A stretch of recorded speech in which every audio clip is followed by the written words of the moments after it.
Son mari avait été condamné et a été retrouvé mort en prison. Ghislaine Maxwell a reçu ce mardi 28 juin, le verdict des procureurs, elle qui est soupçonnée d'avoir été la complice de Jeffrey Epstein dans l'organisation de son trafic d'êtres humains et de violences sexuelles sur mineurs. L'ex-femme du milliardaire américain a été condamnée à 20 ans de prison, comme l'ont rapporté nos confrères du New York Times. Elle s'attaquait à de jeunes filles vulnérables, les manipulait et ne servait pour qu'elles soient abusées sexuellement par Jeffrey Epstein, ont écrit les procureurs à la juge Alison J. Nathan. Une lourde peine.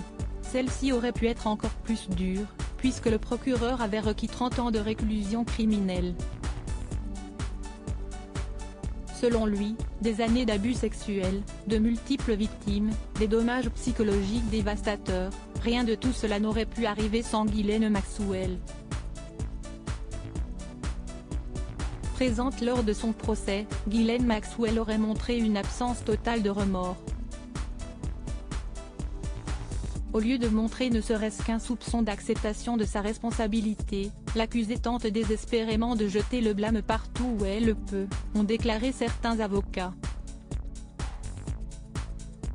Ghislaine Maxwell, déjà condamnée. Ce n'est pas la première condamnation pour Ghislaine Maxwell. En effet, en novembre dernier, elle avait été reconnue coupable de pas moins de 5 chefs d'accusation.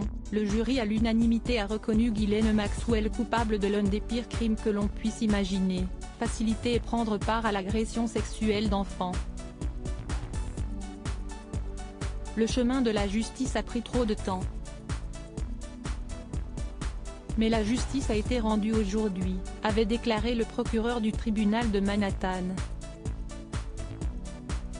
Du côté de sa défense, son avocate avait rapidement annoncé faire appel. Une demande qui avait été rejetée au profit d'un procès.